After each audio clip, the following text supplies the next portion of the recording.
10:50 de la mañana estamos emitiendo en vivo desde San José de Costa Rica. Vamos con nuestra siguiente conferencia sin dilación porque el tiempo es bastante ajustado en este viernes 28 de mayo. Tenemos a Gustavo Giorgi desde Argentina. Te saludo, estás en Buenos Aires. Estamos en el interior, nosotros de Argentina, cerquita de Buenos Aires, a unas 3 horas de auto. Pero bien, muy agradecido de estar acá. Muy bien. Gustavo, tu tema habla de 5 desafíos, habla de cosas muy relevantes en este contexto. Con la experiencia al frente de una consultora muy destacada en Argentina, pues tenemos toda la expectativa de escucharte, así que vamos a utilizar 20 minutos de conferencia inicial y luego, como siempre, como con todos los speakers, 5 minutos para interactuar con el público. Adelante, Gustavo. Dale, muchas gracias, Rey. Bueno, todo un desafío plantear ¿no? El objetivo de la charla del día es pensar cómo va a ser el liderazgo en los próximos años. Sobre todo yo me focalicé en los próximos 5 años, un poquito como para setear en un lapso de tiempo qué cosas debemos tener en cuenta si tenemos colaboradores a cargo, si formamos parte de una organización, incluso si estamos dentro del mundo del emprendedorismo, también son desafíos que va a ser útil que los comprendamos cabalmente, ¿no? Así que, bueno, haciendo un poquito de contexto, en donde a mí siempre me gusta marcar inicialmente el punto de partida, hay un informe que yo los invito a leer que se llama así El futuro del trabajo. Es un reporte del Foro Económico Global, bastante fresquito, de octubre exactamente del año pasado, en donde se analiza precisamente cómo va a ser la configuración del empleo en los próximos años. Y aparece ahí un concepto que a mí me pareció súper novedoso, que es esto de la doble disrupción. ¿En qué consiste? Consiste exactamente en que, según este foro pronostica, y anclado en muchísima estadística, pronostica e hipotetiza que se van a perder 85 millones de puestos de trabajo en los próximos 5 años. Y es una cifra impactante, ¿no? Inquieta mucho pensarlo de esa manera. Sin embargo, también tengo que contarte la buena noticia, que es que según el mismo informe se van a generar 93 millones de puestos de trabajo nuevos en los próximos 5 años. Esto quiere decir que realmente todas las organizaciones y todos los colaboradores que quieran seguir estando dentro del mundo del trabajo y del mundo de la generación de riqueza, bueno, necesariamente van a tener que adaptarse a estos nuevos contenidos y a este nuevo contexto en donde se fijaron nuevas pautas que de alguna manera también la pandemia y esta situación ha acelerado, ¿no? Entonces hay dos cosas del contexto actual que a mí me interesa marcar puntualmente y tienen que ver mucho con este fenómeno de la doble disrupción, en donde, como te decía, van a quedar puestos totalmente obsoletos, pero se van a generar algunos otros. Entonces, dentro de los puestos que hoy en día existen y que necesitan ser mejorados, aparece esto del upskilling. Esto es, realmente busqué un poquito la traducción en castellano, pero no la encontré. Pero tiene que ver un poquito con esto de mejorar las competencias existentes, elevar el nivel de las habilidades, de los talentos existentes. Entonces, supongamos que todos los puestos que tengan que ver con atención a clientes, con experiencia del cliente, bueno, van a necesitar mejorar esas habilidades en todas esas personas que hoy en día lo están desempeñando. Pero por el otro lado también debemos hablar de reskilling, en donde hay puestos que, como te decía, van a perder su razón de existencia dentro de las empresas y obligadamente hacen y responsabilizan a las personas a desarrollar nuevas habilidades. Por eso las habilidades que tenían antes necesitan ser reenfocadas. Por ahí el ejemplo más gráfico, ilustrativo en esto, tiene que ver con operarios de depósito que podían haber sido muy buenos en el estibaje o el almacenamiento, pero que hoy en día el reskilling nos está obligando a amigarse con sistemas informáticos, con sistemas de gestión, con la computación, en general, podríamos decirlo. Entonces, dentro de este contexto, en donde el desafío entonces va a estar marcado por este fenómeno de doble disrupción, el liderazgo tiene muchísimo que ver y muchísimo que aportar para que las organizaciones y las personas que la componen sigan existiendo, ¿no? Y sigan estando sanas. Entonces, yendo un poco al primero de los desafíos, a mí me parece que es crucial esto de sostener la credibilidad. Vos sabés que yo hago la analogía esta de la credibilidad como construir una pared, ¿no? En donde vos vas todos los días, ladrillito por ladrillito, poniendo uno al lado del otro, después poniendo uno encima del otro, y la credibilidad se va construyendo diariamente. Pero, y acá tengo que ser un poco antipático, también es verdad que se puede destruir muy rápidamente. Entonces, en estos tiempos y para los próximos años, que los líderes puedan sostener la credibilidad es, a mi criterio, el primero de sus grandes desafíos. ¿Por qué lo planteo en términos de desafío? Bueno, porque justamente sostener la credibilidad es empalmar, es buscar coherencia, es darle continuidad a los mensajes, al contenido de los mensajes, a las formas en que uno da los mensajes y a las conductas, a los hechos que desde la organización pueden estar siendo consonantes, ser coherentes con lo anterior, o bien disonantes y ser algo totalmente distinto. Porque yo digo que en esta situación de pandemia se ha puesto como una especie de microscopio electrónico sobre la conducta no solo de colaboradores, sino también de líderes, porque claro, las decisiones medio que tienen que estar siendo tomadas todos los días. Entonces hay que sostener esto de un norte firme, ser claro respecto de los objetivos, ser claro en la conducción hacia esos objetivos y sobre todo atender a, como te decía, que no haya disonancias o que no haya malos entendidos entre lo que uno dice y lo que uno muestra. A mí me parece que sostener esto de la credibilidad es lo que va a permitir a los líderes, bueno, seguir estando en su organización en los próximos 5 años. A ver, te doy un ejemplo muy claro. Nosotros atendemos a distintas empresas de distintos rubros, manejadas por personas que cada una tiene sus particularidades, ¿no? Sus características. Entonces, en este contexto, hubo situaciones en donde los líderes pintaban un panorama muy sombrío, muy amargo, sobre todo en los primeros momentos de la pandemia, que los obligaba a tomar determinadas decisiones que por ahí en otro contexto hubieran sido demasiado antipáticas. Esto todo con el fin de sostener a la organización. A los 3 o 4 meses la cosa iba mejorando y la misma empresa decide incorporar nuevas personas. Entonces ahí íbamos perdiendo credibilidad, ese líder iba perdiendo credibilidad porque la gente decía, bueno, ¿cómo es en definitiva? Estábamos en un momento tan oscuro hace poquito tiempo y desvinculamos gente y ahora resulta que a los 90 días estamos tomando personal. Por eso decía que esto de sostenerse como un líder creíble es algo que vas construyendo poco a poco, pero que podés perder muy rápidamente. Así que el primer foco, y en donde yo sugiero poner un poco la mirada, es en la credibilidad justamente de los mensajes, las formas, los contenidos. Pensemos acá también en algo muy claro, los valores de la organización, tanto como su misión y visión, son puestos en juego todos los días, de manera cotidiana, y en estos momentos pasa exactamente lo mismo. Con ellos, por supuesto que también tenemos que ser coherentes y es algo que nos va a aportar credibilidad. El segundo de los desafíos, y acá te quiero compartir un informe de Gartner ahora, esta consultora global, que también hacia fines del año pasado hizo un estudio para determinar cuáles eran las 5 mayores prioridades dentro de los líderes de recursos humanos para este año, ¿no? Para 2021. Entonces, fíjate lo que aparece acá. ¿Cuáles son los desafíos o cuáles son los desafíos principales que ustedes consideran? Esta fue una encuesta global hecha a más de 600 líderes, en donde el 37% respondió que nuestros gerentes no están equipados, o sea, no tienen herramientas para liderar el cambio.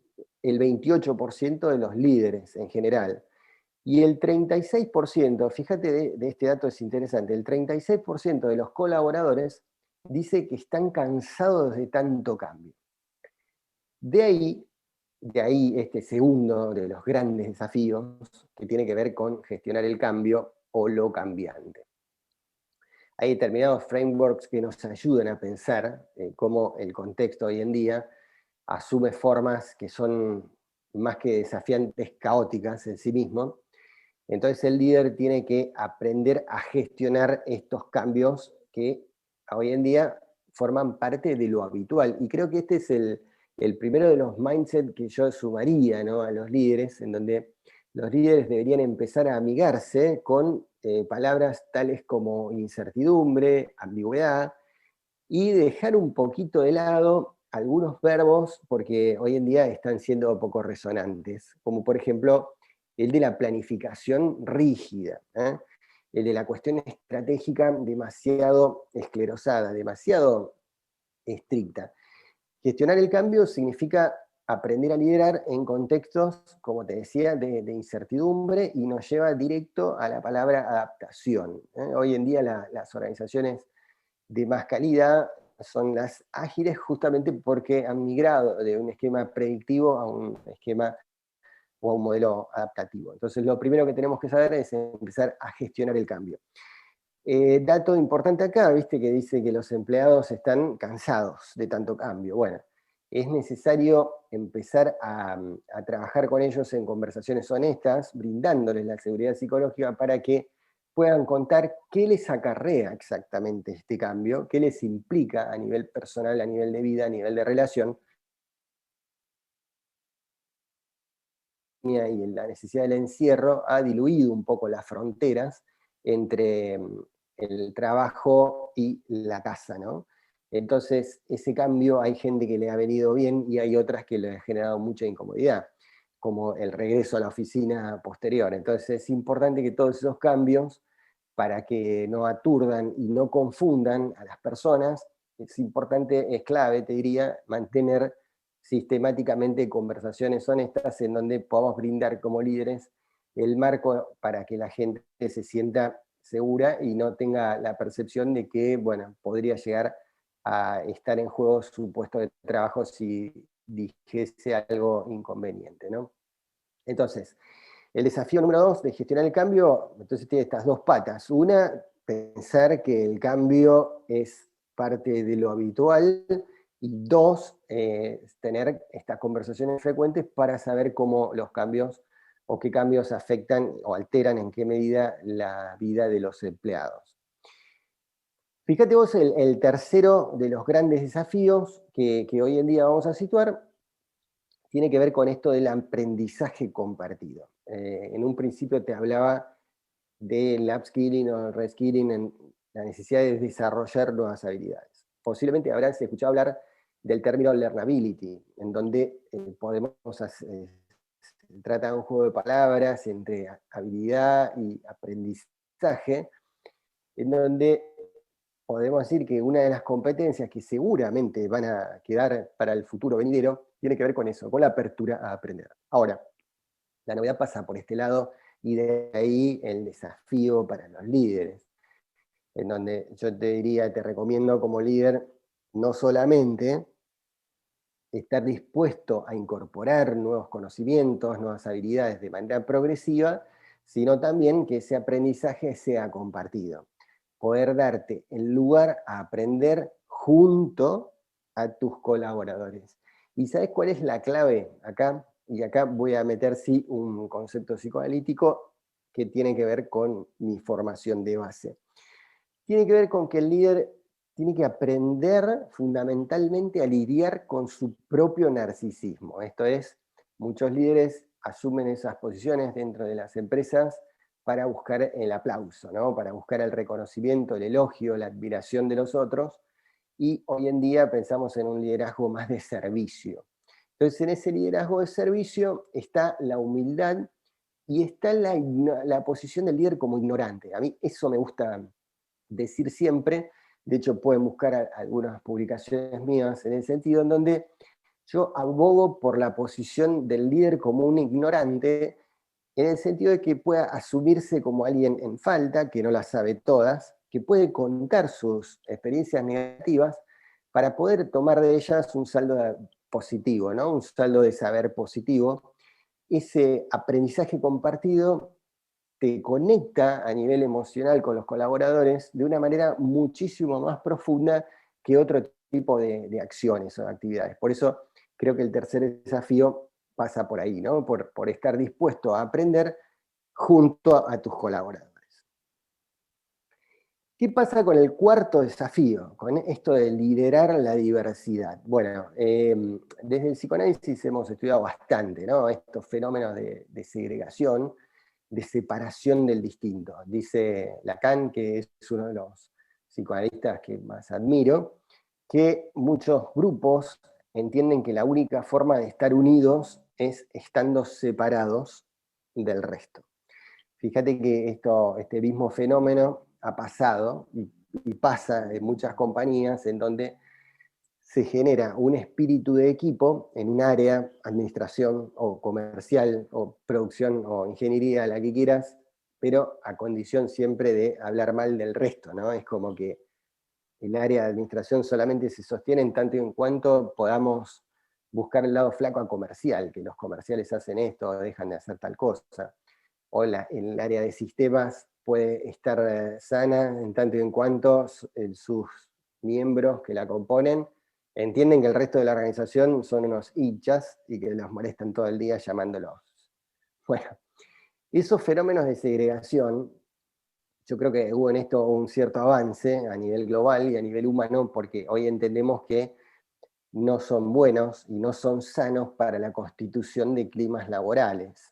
El hecho de no podés tener un clima laboral adecuado, sano, en donde la gente se sienta realmente bien, si existen este tipo de separaciones. Entonces, pensamos que este desafío de liderar la diversidad pasa por entender que el otro es igual justamente porque es distinto, ¿no? Yo puedo pensar que el otro es un par, es un ser humano, es una persona tal como yo, porque justamente piensa distinto, tiene otra raza, tiene otro género, tiene otra manera de ver la vida, tiene otras capacidades, otros talentos. De eso se trata. Hace unos años, yo por eso marcaba un poquito el avance, ¿no? Yo casi tengo 20 años en esta actividad y anotaba, ¿no? Hace mucho tiempo que mucha gente hablaba de tolerar la diversidad. Bueno, hoy no se trata de tolerarla, sino de aprovecharla para potenciarla. Y en ese sentido, te referencio dos grandes pensadores de psicología de grupo, psicología social. Uno es Enrique Pichón Rivière, aquí en Argentina, y Kurt Lewin en Alemania, en la década del 30, quienes ya en esa época vislumbraban de manera separada, cada uno en sus propios escritorios, que los mejores equipos son los que están constituidos por miembros heterogéneos, es decir, por miembros de diversas características. Los mejores equipos son los que tienen riqueza, los que permiten la creatividad, la innovación, el avance y la resolución de conflictos sana, son esos que están constituidos precisamente por personas distintas, ¿no? Por eso me parece que liderar la diversidad es un Gu- desafío para los próximos Gustavo, años. Sí, te quedaría como unos 2 minutos para cerrar tu concepto y que pasáramos a las preguntas del auditorio.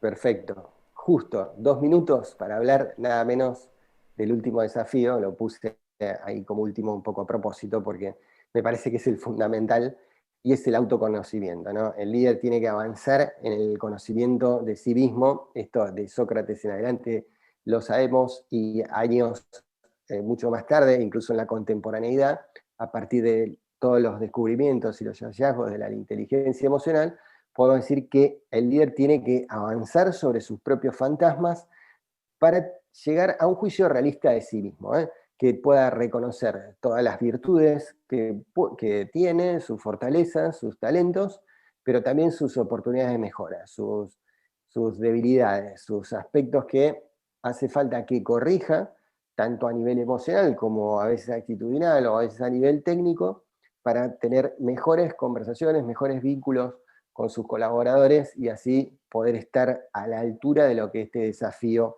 supone, el desafío del autoconocimiento. Bueno, hasta ahí la presentación. Así que llegamos justo, Rey, menos mal.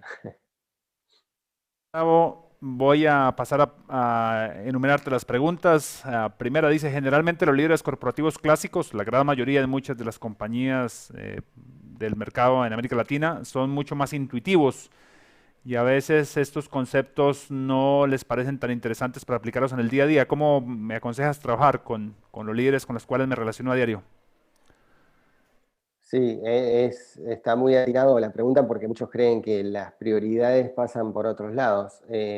También como muchas prioridades se han alterado, yo creo que esta es una, ¿no? Que el líder hace un tiempo decía, no, yo tengo que meter la cabeza en entender el negocio solamente con un sistema de gestión adecuado y esto, la comunicación no tiene sentido mejorarla o no tiene sentido este tipo de desafíos. Mira, yo creo que fundamentalmente hay dos o tres caminos que podemos utilizar con estos líderes más bien reacios. Uno es mentorearlos desde el punto de vista de contarles experiencias y casos de buenas prácticas que esto han tenido resultados positivos. Dos, ponerse en un rol de enseñanza, en donde les podamos contar cuáles son las ventajas de este tipo de modelos. Y tercer camino, el del coach o el del facilitador, en donde podamos situarlo a este líder que se encuentra reacio a los cambios, a este tipo de cambios, a cuestionarse por su posición demasiado rígida o conservadora, y así un poquito hacerlo mover hacia otro tipo de esquemas que le van a procurar mucha mejor